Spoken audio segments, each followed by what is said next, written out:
Ladies and gentlemen, welcome to this episode of the Players NIL Industry Insider Podcast. My special guests today, Max and Calum from RevU. Max and Calum, welcome to the podcast. Howdy. Pleasure to Yeah, meet you. cool. Nice to meet you both. And I'm excited to dive into what your company's doing, what you're building. I love entrepreneurship. I love technology. So I'm really excited to learn more. Max, you're the sales guy. Calum, you're the technical guy. So we'll start off with sales. Max, but I want to ask you some personal questions. Yeah. First one is it's really pretty simple. Why do you love sports? Ooh, now you're taking me very, very far back. I think it's a pretty generic answer, but something that everybody could say. I was born and adopted sports since I was a very, very young kid. Growing up, my parents tried to put me pretty much everywhere. I think the ones that really stuck with me was tennis. Um, that's a sport I spent playing probably like 9 years of my life. Has had some of the best memories and met some of the most meaningful people in my life through it. So. Very excited to have an opportunity to work on what we're working now and continue within the world of sports. Love it. Love it. Calum, what's your connection to sports? Do you have one? Yeah, no, similar to Max, grew up playing. I think for us, we started RevU out of relationships that we had with athletes. Max really came to me. I've been working with a ton of tennis players. There's some ways that we might be able to, give them a technology solution, just a random idea. And so we started working on the project from there. But we knew a lot of athletes at SMU where we had met, massive sports school, but a very small community. And so being in the classes with those athletes, them being your friends, you get to understand the problems they experience very intimately. Yeah, I love it. What is your background, Calum? What did you study and what is your area of expertise? Yeah, studied mechanical engineering and computer science mostly. Did a lot of work with natural language processing, so all the stuff with AI that's been coming out recently. And then I hold a corporate role as well with the enterprise technology company. Nice. All words I don't know what they mean, but sounds exciting. Sounds important. Max, what did you see in the marketplace that was missing and why did you start RevU? I think for us, a really big thing is it came from talking to athletes.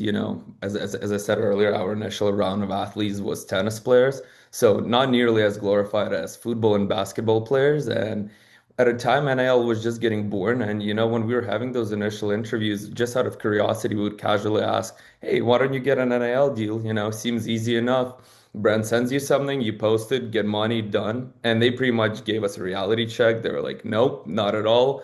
And, as silly as it sounded, we realized once those athletes sign something, it's a real contract. You've got to follow school compliance. You have to make sure there's not unfair terms.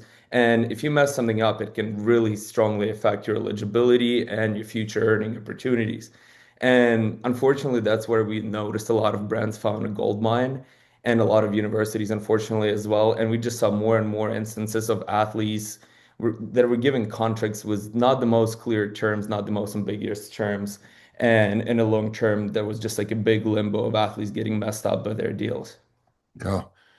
Well, it's one of my pet peeves about the industry is I see a lot of young people being taken advantage of by adults, right? There's this predatory mindset and when there's money and power involved, you just never know. Caleb, from a technical aspect, tell me how the product works. Yeah, so it is a capability. It's a kind of an idea for a product that's been around for the past 3 or 4 years, but very focused on law firms. We've called this general area contract lifecycle management. There's many tasks that you have to perform associated with a contract, from drafting to negotiation, redlining, review, all the way out to the post-sign tasks for compliance reasons or comparing exclusivity and other obligations. There is a set of tasks that you have to perform throughout the complete contract lifecycle. And we can automate many components of that to either help individuals like lawyers, agents, university admins perform those tasks faster, or to have a immediate layer that athletes can access to get immediate cost-effective support. So what we do, we ingest a contract, we review it using AI against our template, our kind of gold standard, what an NIL deal should be. And then we provide those insights at a number of different layers. So for the athletes, so they can better understand what they have to do to make good on the deal, the obligations, the other clauses that they have to follow. And then for the university staff, for the agent, they can view all of these risks with contracts, the stages of deal execution, and perform a lot of contract admin from a high level perspective. And we tie them all into a single work surface. So an athlete uploads a contract, and each layer gets their own unique view to help them with their tasks. So prior to this concept, it was all done manually. Someone had to read it and redline it, I suppose. If that was happening at all, I think that was part of the things that are part of the goal for our tool is not just to create a faster way to do contract review, but to provide accessible contract review services. So the deal is worth $50 or it's just for free merch. Obviously doesn't match up to $350, $500 an hour for redlining. And so an automated solution allows for the accessibility of contract review services, which we see are really important in NIL. Yeah, I love it. Max, how do you go to market? Who's your target client and how are you pitching this? Give me the elevator pitch.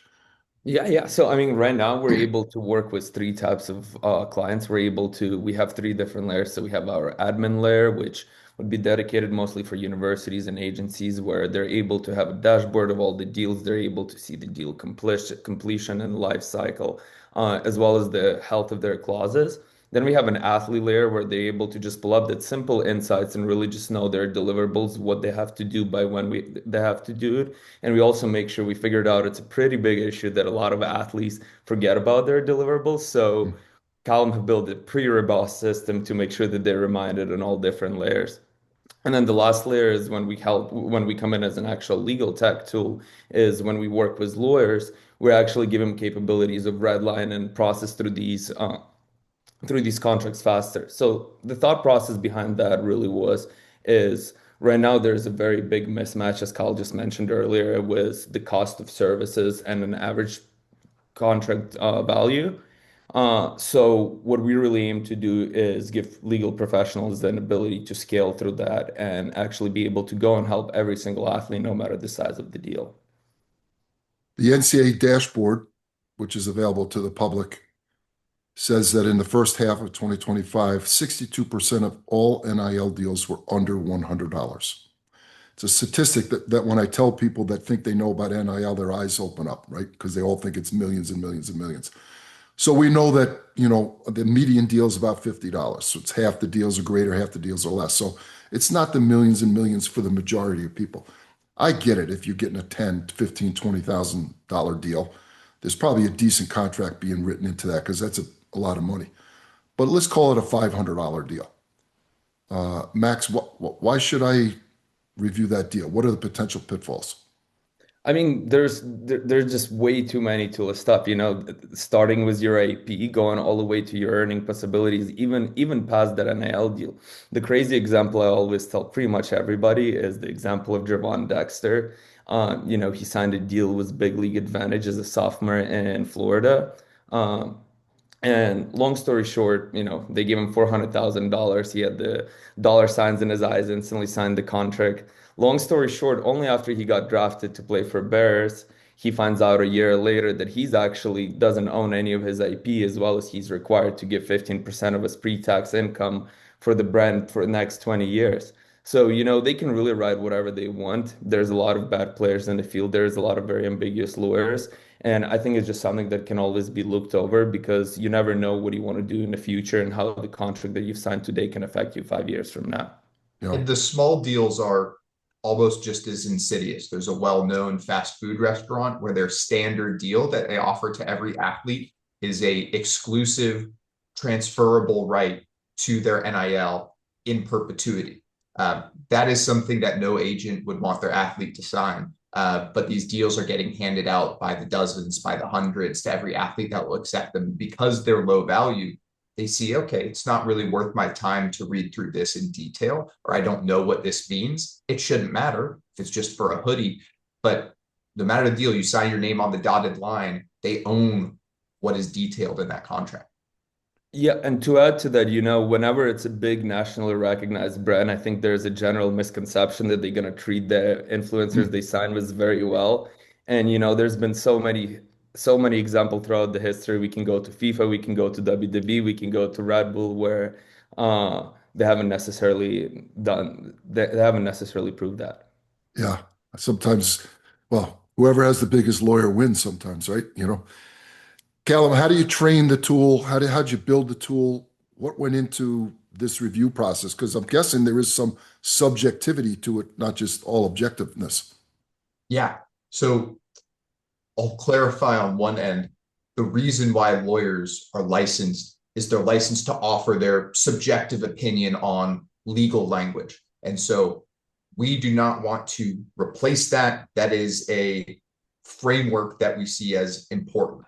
What we offer is a way to, against a template, enforce best practices. AI allows us to do that in a very flexible manner. So whatever the contract language comes into a contract that we haven't seen before, if it's worded slightly differently, the AI helps us normalize that very different text in the contract to something that is easily comparable against our gold standard. But that is really at the core what we are doing. We have a set of best practices, and we're comparing what is in the contract to what we believe are best practices. And then part of the secret sauce, part of what we can't kind of offer to the larger market information wise is how do we make sure that what we compare is correct, is grounded in proper legal reasoning, is grounded in current case law and NIL regulation, and tying that all together to an accurate and consistent answer is what we offer. But it's really a comparing what is in the contract to what is a gold standard. And that gold standard is something we developed alongside attorneys and athletes and compliance officers. So there's the answer. So you had some professional guidance on what that looks like. And I'm guessing that it's a generative tool, so it continually learns and grows, correct? Absolutely. We have a self-healing and self-growing system, and I am regularly going back into the application to make sure anything that might be new is able to be accounted for. Max, let's go back to your example about the unnamed mass retail restaurant chain. How many pages in that contract, and how long does it take to review it? You would be surprised. I know, getting into this, I never expected I would see this, but these college students really get like 17, 20-page contracts, Wow. and it became pretty standard within the field, and they can get quite complicated to read. Yeah. How long does it take to review it using RevU? Review. Uh, I'm gonna let Cal answer that. Yeah, it takes about 2 minutes for us to load a contract around 3 to 5 pages. And then the larger contracts don't take much longer. So I just reviewed a 28-page contract last night, and it took about 4 minutes to have everything completely done. 2 minutes, 4 minutes. It's a lot better than overnight or even two weeks, right? Exactly. But software customers are picky. They want to see stuff load fast. So something that we're continually improving. Yeah, great. Max, what's the barrier to entry? What have been the brick walls that have been put up when you pitch this? What have been the objections? How are you adjusting to those? Yeah. I think right now we've been really focused on getting in touch with universities. So as anybody in the field know, those can be quite complicated people to get in touch with. We're continuously working on it and slowly developing relationships with different players within the universities and trying to develop internal champions. We currently have a few universities we're getting ready to demo to, but for us right now, the goal is to find that first partner that prioritizes the scalability and reliability and who would also align with our goals in building this. Yeah. Calum, I think if you haven't already, getting ready to release version 2. What are the differences from 1 to 2? What have you learned? Yeah, 1 was a MVP in the truest sense of the word. It communicated what we wanted to do. It offered a limited layer of insights, a couple of things: bad clauses, conflict of interest evaluation, and extracted tasks. And we took that core thesis, we've expanded it quite a bit. So taking the workflow to its furthest extent. So not just telling you what you have to do, but automatically creating calendar reminders with due dates and deadlines and other information. For the clauses, not just saying, okay, here's a plain English explanation of what this compensation clause means, but going further to say, here's what's in your contract, here's what is in an ideal contract, and some questions you might want to ask your attorney. Offering those multiple layers as well to the different stakeholders involved, having unique views for university admins, for agents and attorneys, and for athletes. It's really a whole makeover of the platform to be enterprise ready. So for a university, be able to adopt it, to roll it out to all of their different students, and to have that complete ecosystem of contract lifecycle management living inside of RevU. Yeah, fascinating. So, Max, I understand the enterprise version, law offices, agents, schools, universities. Is there a direct-to-consumer play here? Can athletes purchase a subscription, pay for contract? How are you going to market that way?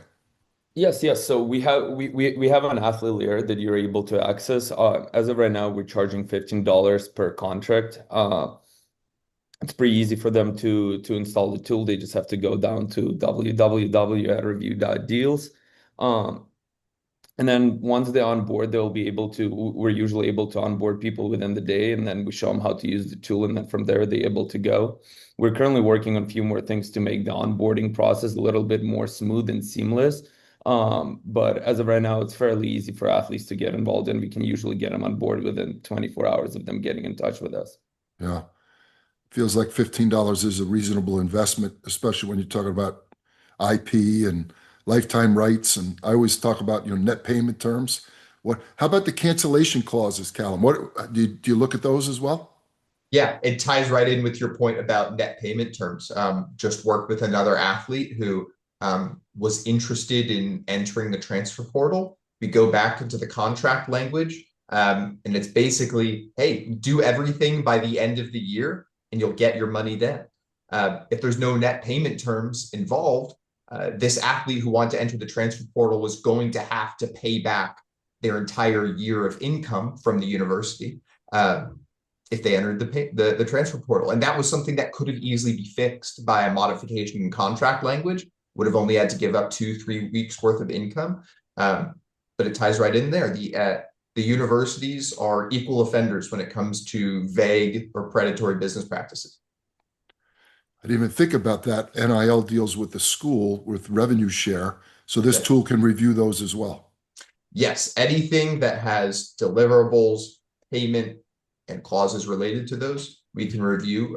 Very focused though on NILs. There's generally an IP component, cancellation component, eligibility, all that. So Max, I'm an athlete in a Power Four conference. I've signed an NIL deal with my school. I'm looking at other NIL deals. I pay the $15. I submit my contract, athlete now. What does it look like? What comes back to me? Is it a written report? Is it a spreadsheet? Is it a red line document? What does it actually look like when I open up my email? Yes, yes. So we have tabs. So first of all, I wanted to mention, so when you get that deal with the school, when you sign, let's say, a revenue share agreement, first thing you should do is upload that to review. We allow athletes to upload their old contracts. And the reason for that is that allows us to track any sort of conflicts of interest within their deals. Um, from there, sorry, I kind of I had a little bit of a brain freeze. Can you repeat your question one more time, please? Yeah, what is the deliverable? When I submit my contract, what comes back to me? Yeah, so we have, when you go into the interface of review, you'll see the tiles on the side which tie up exactly to the clauses in a contract and give you the explanations of them and give you the level of alert you should have to those contracts. And then something that we're about to launch as well is we also allow them to export a PDF where it basically shows them the full report of the contract. Yeah, It looks very much like Grammarly. If you're familiar with that tool, you sure. have your document interface and then tiles on the side that give you information about what's contained in the document. Calum, is it balls and strikes or do you give advice? We don't give advice directly to athletes. It is something that through the redlining interface we give to admins and agents. But again, we both legally and philosophically are not here to replace agents in their ability to give advice and opinions on those contracts. Got it. Probably a good marketing move because those are ultimately going to be your clients as well. Yeah. Yeah. Max, what didn't I ask you? What did you want to say before we started this conversation? Mm. Ooh. I mean, I think one thing I really wanted to say is that we're very, very excited with everything we've built right now. We're very excited with that version of V2, and we're just hoping that we're going to have more and more opportunities to show it to amazing people in the field. And I think our goal to bring the our goal to build those workflows within the NIL field, I think it would be quite helpful in the long term. So I'm very excited for what we're building. Yeah, as an educator, I'm certainly a proponent of oversight. And unfortunately, I see athletes, Aunt Jenny's a real estate lawyer and she's going to review this IP contract. Well, sorry, Aunt Jenny, I know you mean well, but it isn't your area of expertise. Uncle Johnny played high school football and he's going to be your agent. Well, Uncle Johnny doesn't know anything about being an agent. So I see this all of the time. Calum, what should the world know about technology, how it's evolving, how does it work in this space, and why should we subscribe? Yeah. Back to Max's point or your question around what are some of the hardest things. Selling this solution is unique. It's a net new capability, not just for NIL, but for universities as a whole. Something that law firms and some of the biggest legal tech companies are still evolving through and trying to find, where its place in the market is. Bringing this to NIL, I wouldn't say it's cart before the horse. It's a perfect use case for legal tech and for legal AI, but it's something that people aren't familiar with. They can't say, okay, it's a different version or a better version of X thing that I'm already using right now. It's a net new process and capability. And so really, I like to say the world is investing in AI, and this is a great opportunity to reduce operational costs, to increase visibility into your NIL operations and risks associated with those, to offer better services to the athletes that you are there at the university to serve. We see so many benefits to come out of this, and all it takes is the willingness to invest in technology, and the technology that is extremely optimized and extremely affordable to deploy relative to the value it creates. It's not the first time you've used those words. I love it. Comes off very Hey, smooth. I I believe it's would I believable. wouldn't be in software if I didn't string together those SAT words. Well, I'm a big proponent of entrepreneurship. You guys are young, relative, and certainly it's exciting time. The NIL space is changing, but there's no question technology is going to be a bigger part of it. I believe that. There's no question we need to protect athletes. That's what I do. Max, you get the last word. Where can we find you? How can people follow what's going on? And how do they contact you? Yes, yes. So I'll drop all my information, obviously, but please follow us on Instagram. We're growing all our social media. So review.nil. We have Instagram, we have LinkedIn, we have X, we have Threads, TikTok, any social media you can look in, you can find us. We're building these social medias. We're constantly trying to put out new materials and educate people about NIL tech and about review in particular. So just please follow us on our socials. My email is max@review.deals. You can always reach out, and always interested to connect with more people in the field. Review.deals. I love that. It just flows off the tongue. It's perfect. Great. Calum, thank you very much. Max, nothing but the best success. I'm hoping that we get a chance to work together because we're kind of working in the same space, and I'd love to bring your product and into some of the programs I'm working, and I'm sure you'd love to meet some of my athletes, so it could be a win-win. That would be amazing. Okay, guys, have a great day. I always say, have a great day, be awesome. What I tell my young people today is don't be average. We appreciate it, Mark. Okay, thank you. Have a great day.